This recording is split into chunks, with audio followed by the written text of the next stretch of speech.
Hi, I'm Tony Russo, and this is Funeral Service Insider from Kates-Boylston.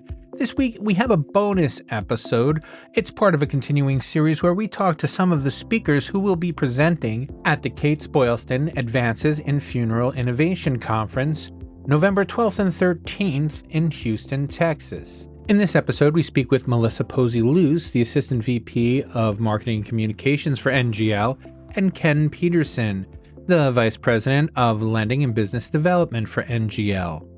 And beyond talking about their presentation, we do get into some things that I think it would do funeral directors well to start thinking about now before you even see the presentation. If you decide to come to Houston to see this presentation and you would like $50 off your registration fee, just punch in FSI Podcast at checkout. That is FSIPODCAST, all one word, all caps, for $50 off your registration fee. But let's just get right into this, because this is a conversation worth hearing. So one of the things that I really like about our conferences is that we have such a diversity of speakers on such a diversity of topics. And I was interested in seeing that your topic is how culture is your business's ultimate superpower. And that is important only because of retention, if nothing else. So can you tell me a little bit about what you'd like people to know before coming in? Like what are some basic things that you'll expect the audience to be ready to hear, I guess? I'll start it off. We had the concept for this presentation. Really, when we looked at the root of what the word innovation is, it stems from the word innovare, which means to renew. And we really took a look at that and saw that innovation comes first from within. You've got to have a great foundation that's open to learning and those types of things. And so we saw that this was a great opportunity to talk about that. And culture, yes, does, impact retention, but it also, even more broadly, can affect the way that funeral directors provide service and care to the families that call upon them. How can you evaluate your own business to know where you're ready for innovation? Is that one of the things that we're talking about here? Ideally, from a very formal standpoint, you do a cultural assessment and find out the average funeral home in the United States has about 5.5 employees. Some have a heck of a lot more than that. Some have less than that. But a couple basic things is, do they enjoy coming to work? Do they feel like they're part of the solution? I've been around 38 years, and I've seen where there's some frustration where, they feel like they're part of the problem, not part of the solution. So within a funeral home culture, it starts with the leadership. And I know almost 70% of the executives in the corporate world prioritize culture over strategy and their operating model. And I'm not so sure that's the case within the funeral home. And so I think it's an opportunity not only to affect what I would say is an attrition issue, and a retention issue, but also creating a high performing team to help address some of the challenges that are going on in the marketplace. I've heard over and over and over again, I've been doing this for only 3 years, but over and over and over again in the last 3 years, you hear people talking about how difficult it is to make changes in a funeral home because there are expectations. But on the other hand, you hear that expectations are changing and funeral directors are having a trouble making up for those changes. So is that kind of where you think that there's room for funeral homeowners and managers? Yes, I absolutely do. Because I think what's happening is the consumer is evolving faster than the funeral home. And in order to keep up, they're going to have to evolve. And that'll come with some, attrition. The funeral business is absolutely a generational business, right? And the son does it like the dad, like the grandpa, like the great grandpa, right? And I think there's an opportunity, Tony. Right now, there's about 1,600 new graduates every year from mortuary school. 82% of those are first generation, and 75% are women. And so I think they're going to be forced to really look at each funeral home culture. Again, it's all about creating a high performing team, because if a funeral home owner, if a leader does a great job, their team's going to be able to make their life a lot better and a lot easier. Yeah, and I'd like to add on to that just a little bit if I could. Part of that high performing team too is a team that communicates well with each other. And if they communicate well with each other and they're open to listening and learning from each other, that's going to carry through too in the way that they treat the families that come to them. They're going to be more open to learning and listening to those families. And I think that's a real roadblock today in the arrangement conference room, for example. We have a prevailing attitude of this is the way we've done it. These are the packages that we offer. These are the boxes that we live within. And oftentimes and I speak as a fellow funeral director myself, we tend to find safety in that. And I think that we need to open ourselves up more and really listen better to the families that we're serving. So as we build our culture and build that high performing, good communicating culture, we will be able to translate that into the work that we do with families. I remember earlier this year, I was trying to do a story on the new pay scale and what can funeral directors do to get ready for this, because there was a pay jump in July and there's supposed to be one in January. And almost everybody I talked to said that is, of all the problems we have, that's not one of them. If we're already paying our people well enough.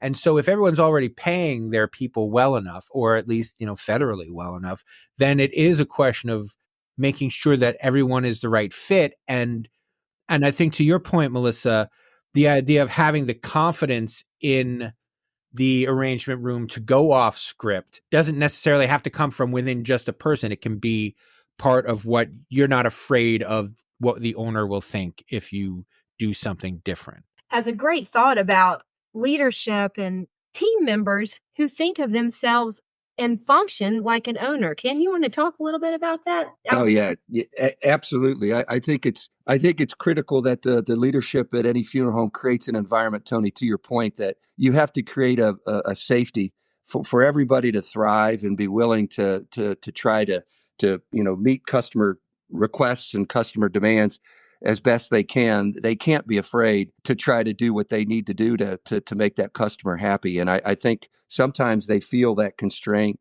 or that fear of making a mistake rather than just trying to do what they need to do to address that. And that's what good company culture creates. It creates a willingness to go beyond the customer expectation. It creates a willingness to try new things, and I think that would be very advantageous in the funeral home setting. And I guess along those lines, it has to do with an owner or manager's response to every mistake. Like, the way you respond to mistakes gives your employees an idea of how to make them and how not to make them. I think you said that very well, Tony, because you have to be willing. You have to let people make mistakes. The challenge is, there's no do-overs in funeral service, right? And that's the challenge. So it takes a lot of courage, and there are funeral homes. Like I said, I've been around 38 years and been in thousands of funeral homes, and I can tell what the culture's like within probably 15 minutes of being in that funeral home. And there are absolutely wonderful owners who create an environment where they realize they have a lot of talent in some of the younger funeral directors. And trust me, as you will know, funeral directing is a calling. It's not really, it is a profession, but it is a calling. And everybody wants to meet and exceed the family's expectations. So yeah, it's kind of a tough situation because you don't want to encourage mistakes because, again, there's no do-overs. You got one chance to do it right, but within that environment, when we've all been on the customer side and worked with a business where we felt that somebody was just doing their job versus somebody was absolutely there to make sure that we were happy and satisfied. And I think that's the environment that funeral homes need to create, is people, want to be there. They're not just doing their job. They want to do what they can to make every family as happy as possible. And I think we have a sense of that as consumers. I know I have a sense of it as a consumer, where even if there's nothing I could point to say this employee responded poorly, there is this sense of a sigh, like, okay, and when there is that sense that someone is doing this only because it's either this or find another job, it's a less pleasant experience, even if they don't do anything wrong. That's so interesting that you point that out. In the recent NFDA survey that came out back in August, there's some evidence in that survey that shows that families are really picking up on that more. They are not choosing a funeral home just because they previously used that funeral home in the past. That area declined in the survey. They're also not choosing a funeral home just because they have a relationship with them on some level, whether they've used them for services or not. They're looking more at availability and service offerings that they offer instead of just the quality of service. And I think we have a real moment at this point in our profession to step up, change the narrative, lean into these families and what they want and listen to them, and then execute a little bit better than we have been doing so that we can regain that trust and that relationship becomes important again. Excellent. And what do you think you'd like to have people take away? Like the big takeaway when people say, I saw this talk and it changed my life. What do you think is going to be that idea? Not necessarily the bones of it, but the notion of it. We want them to come in and we're going to give them an opportunity to really self-examine and open up just a little bit and kind of take assessment of where they're at. What does culture mean to them today?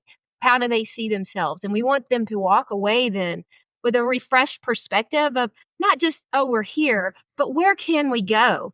And what can be the effects of that and the benefits of that to our business and to the team that lives with us within those walls of that business every day. Excellent. And that is all I have for you, unless you have something else for me. Is there something I should have asked and didn't, or something that you thought you'd have the opportunity to say, but I didn't provide it?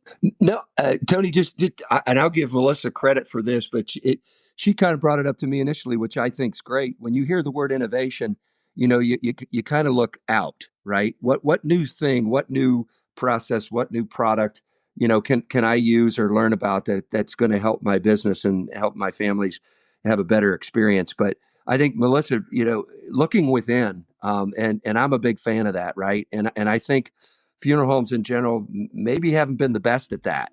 Is looking within and like, what can we do within our current business? What can we change to make ourselves better, more nimble, and give us the ability to handle some of these changing preferences that families have. Excellent. Well, thank you guys both so much for your time. Can't wait to see you in Houston. All right. Thank you, Tony. Look forward to it. Thank you, Tony. Funeral Service Insider, the podcast, is a Kates-Boylston production. It was written and edited by me, Tony Russo. Please subscribe wherever you're listening now, so that way you get these fabulous updates. I like these little bonus episodes. I don't know if we're going to continue them straight on through, but look forward to more bonus episodes in the coming weeks, and then maybe in the new year we'll do some more. And if you're going to join us in Houston, again, FSI Podcast is the discount code for $50 off your registration fee. That is FSI PODCAST, all caps, all one word, and that will get you $50 off. And we hope to see you in Houston. Thanks for listening.